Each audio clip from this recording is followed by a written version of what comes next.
আমি তো বসে বসে দেখলাম যে এই পরিমাণে প্রশ্ন আসা মানে হলো প্রত্যেকে খুব মাইনরিটি ওনার কথাগুলো শুনেছেন এবং এত সুন্দরভাবে উনি এটা আমাদেরকে বুঝিয়েছেন যে আমরা মনে করি আগামীতে খুলনা মহানগরী এবং খুলনা জেলা আমরা আমাদের মাঠ পর্যায়ে আমাদের প্রত্যেকটা ইউনিটে আমরা এরকম সভা করে আমরা 31 দফা রাষ্ট্র মেরামতের এই বিষয়টি আমরা দলের সিদ্ধান্ত আমরা সকল পর্যায়ে শুধু নেতা কর্মীদের না মাঠ পর্যায়ে জনগণের মধ্যে আমরা এটাকে ছড়িয়ে দিতে পারবো।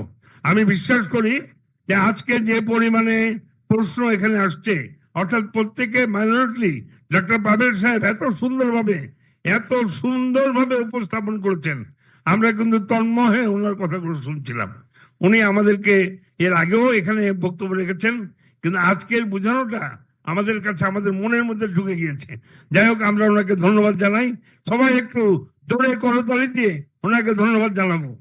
এবং আমরা বিশ্বাস করি আজকে আমরা অনেক কিছু শিখেছি এবং আজকে আমাদের এখানে উপস্থিত আমাদের জেলার আহ্বায়ক মন্টু এবং আমাদের মহানগরী সদস্য সচিব তুহিন এবং আমাদের জেলার সিনিয়র যুগ্ম আহ্বায়ক মোমরেজ আছে, প্রত্যেকে স্বীকার করবেন যে আজকের অনুষ্ঠানটি প্রাণবন্ত হয়েছে, অনেক সুন্দর হয়েছে এবং আমরা ভবিষ্যতে এটাকে মাঠ পর্যায়ে ইনশাল্লাহ আরো বেশি ছড়িয়ে দেব।